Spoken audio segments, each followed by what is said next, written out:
Yo les bros, bienvenue sur Spatule Bro, je suis le chef et on se retrouve aujourd'hui pour la petite review de l'épisode spécial, on peut parler peut-être même d'OAV spécial Monsters, la légende du dragon au 103 péchés, je sais plus c'est quoi le délire, qui est l'adaptation d'un one-shot sorti au milieu des années 90 de la main de Eiichiro Oda, donc qui date d'avant One Piece et qui a été adapté et diffusé par Netflix. C'est un autre studio d'animation dont j'ai oublié le nom, mais c'est pas très grave. On avait tous hâte de voir ce que ça allait donner, d'adapter une autre œuvre d'Eiichiro Oda et de voir si ça allait raccrocher les wagons avec One Piece. Moi, j'avais dit, j'avais un peu le doute, comme je ne connaissais pas l'histoire d'origine.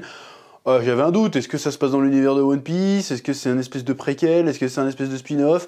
On sait pas trop, on sait que le personnage avait le même nom que le samouraï que Zoro affronte à Thriller Bark, Ryuma quelque chose. J'ai oublié son blaze aussi, je suis désolé, il s'appelle Ryuma. Je sais qu'il s'appelle Ryuma, mais le nom de famille, j'ai oublié de son... C'est pas grave. Bref, on va parler de cet épisode de 25 minutes, mais avant, petit instant trop promo, je rappelle que le tome 4 d'Arena, mon manga, la version manga de ma série Webtoon Arena, tome 4 est disponible dans toutes les librairies. Voilà. Donc franchement, il est incroyable ce tome 4.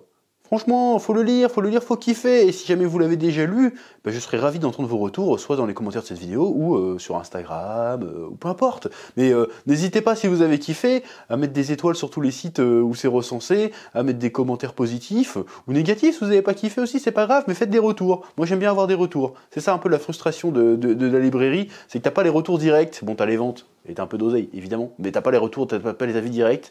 C'est ça qui me manque par rapport à YouTube. Donc n'hésitez pas à me faire des retours si vous l'avez lu, si vous avez kiffé. Et puis voilà, le lien est dans la description, mais bon, c'est encore mieux de l'acheter en librairie, bien évidemment. Voilà. Oui, je fais plein de projets, et ce n'est pas terminé, ce n'est pas terminé. Je vais être partout, vous avez pas compris en fait. Oui, bref, passe à la review. Bon, alors, de quoi qu'est-ce que ça parle cet épisode Monsters? Bon, le titre est pas super original pour le coup, hein, mais c'est pas très grave. Alors, c'est non, Sukuma, je crois que c'est ça.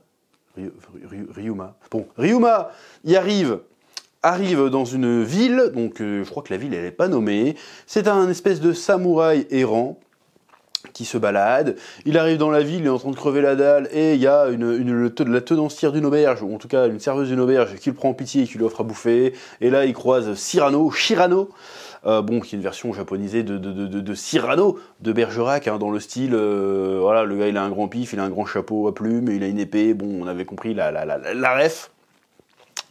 Et donc, il va pour le défier et tout, voilà, et puis en fait il passe un peu pour le fouteur de merde, et puis à un moment donné, il percute un mec dans la rue, et il va pour provoquer le gars en duel, parce que voilà, t'as touché mon fourreau, donc on va se battre en duel, parce qu'on est des épéistes, et le gars, ni une ni deux, il fait « Oh, tu m'as attaqué !» Du coup, je souffle dans la corne du dragon, ça va appeler un dragon qui va détruire toute la ville.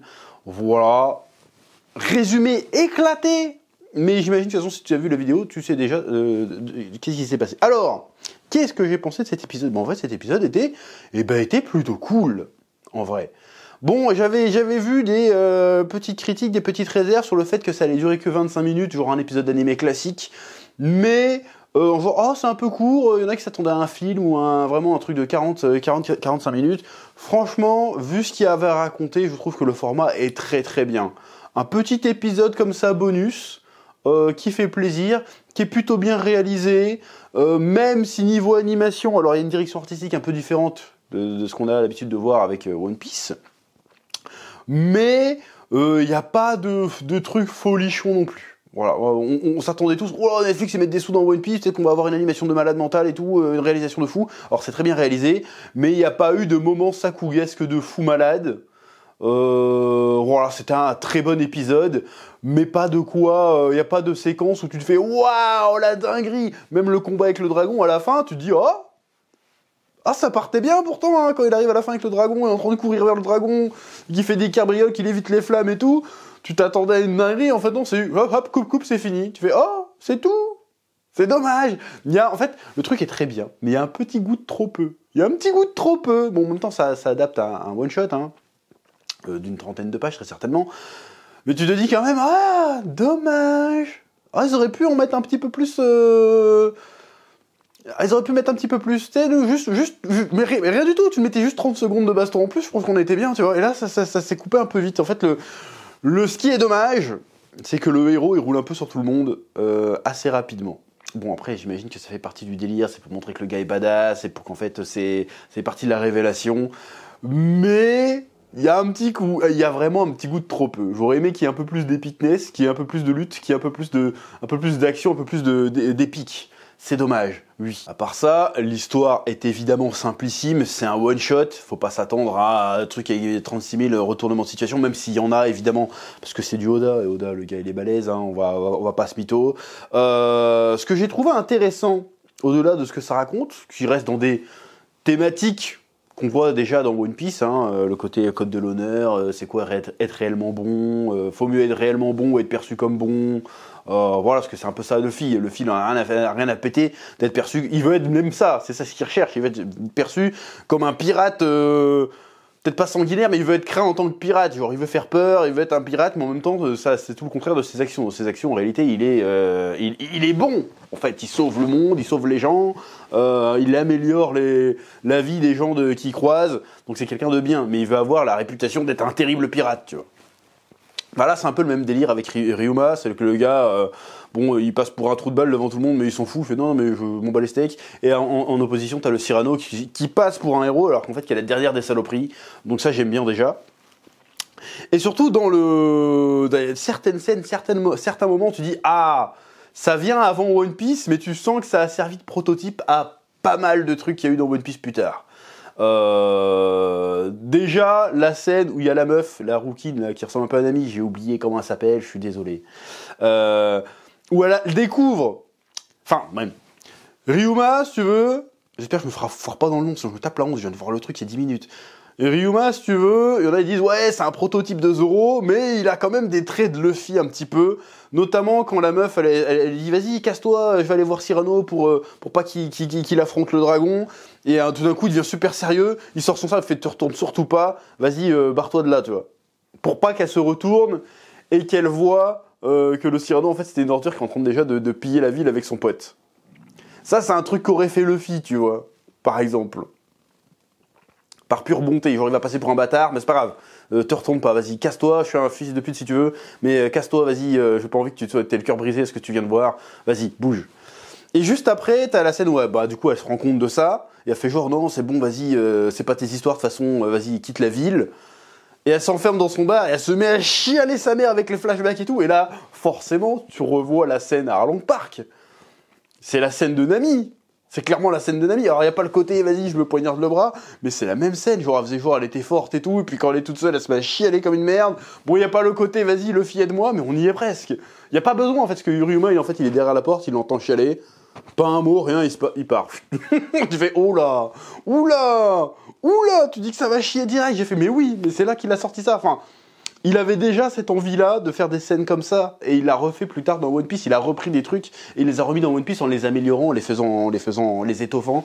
Mais j'aime bien, moi, découvrir la genèse de certains trucs. Ça, c'est cool, c'est comme quand tu lis les histoires courtes de Toriyama, après avoir lu Dragon Ball, tu fais « Ah, mais alors ça venait de là, en fait !»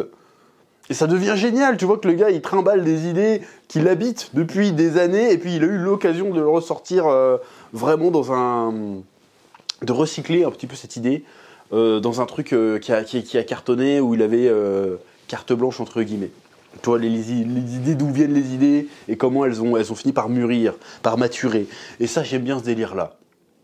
Et puis encore une fois, Ryoma, le samouraï, contre Sifano, l'épéiste... non, Shirano, pardon. Shirano, l'épéiste, un peu plus classique, un peu plus européen, avec son gros chapeau, sa longue épée, ses petites moustaches un peu stylées. Voilà, tu vois que là, pareil, il y a l'opposition, Zoro, Mihawk. Hein, on voit des petits parallélismes, des petites... pas des auto-inspirations, mais tu vois un peu les genèses d'une idée qui va maturer, germer pour devenir autre chose par la suite. Donc ça, j'aime bien le côté, tu vois un peu l'origine de certaines idées. Oui. Bon, après, évidemment, même si j'ai trouvé que l'animation était propre, mais il y avait rien de méga impressionnant. Faut parler quand même, il y a quand même des idées de mise en scène plutôt badass. Le moment où le Shirano il fonce sur Yuma et tout d'un coup ça devient à moitié en crayonné, et puis il y a ni une ni deux, il se fait éclater d'un seul coup d'un seul, tu fais oh quand même, trop badass. Puis le coup classique du samouraï, quand le mec il tombe que quand le sabre est retourné dans son fourreau, tu te dis bon c'est classe quand même. Pareil quand il nique le dragon, bon c'est super court, ça dure 10 secondes, mais quand même, t'as même le moment où il se met à courir avec la musique et tout, tu fais oh, t'as des petits frissons d'épique. Tu te dis ah oui, c'est pour ça que c'est dommage que ça passe si vite, parce qu'on en aurait voulu un petit peu plus, quand même. Mais globalement, voilà, c'était vraiment très bien. C'était vraiment très bien. Et évidemment, là, le truc, on l'a pas vu venir. En tout cas, pour moi, je l'avais pas vu venir, parce qu'il y avait un doute. On m'avait dit dans les commentaires. Alors, a priori, le personnage, il a le même nom que celui qu'on avait vu dans One Piece à Thriller Bark. Mais, jusqu'ici, ça n'avait jamais été confirmé que c'était dans le même univers que One Piece. Parce qu'on est dans un, comment dire, on est dans un environnement très différent dans One Piece. Dans One Piece, c'est toujours des îles, il y a la mer, il y a des pirates partout, on est vraiment, il y a un côté marin. Là, non, ça se passe dans un village de montagne, il y a un côté Far West plus qu'autre chose. Il y a des dragons, parce on a vu des dragons dans One Piece, bien évidemment, mais c'était des dragons... C'était pas vraiment des dragons, quoi. C'était Kaido, quoi. C'était pas un vrai dragon naturel qui sort quelque part. Surtout que c'est bizarre de voir... Parce qu'en fait, quand tu replaces dans le truc de One Piece, tu te dis, bah, un dragon, c'est banal, en fait. Je veux dire, quand ils vont dans la mer, ils ont des serpents de 3 km, ils ont des poissons vaches de 20 mètres de haut. Un dragon, bon, random un peu, tu vois.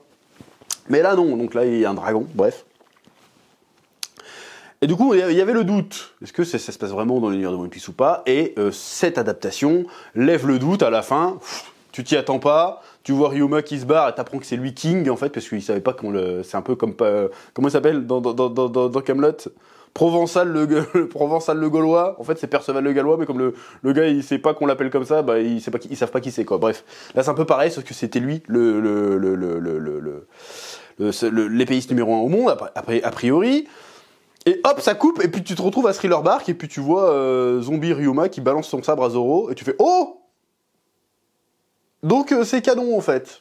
Donc c'était vraiment une espèce de préquel à One Piece. Alors on parle pas de préquel parce que ça se passe...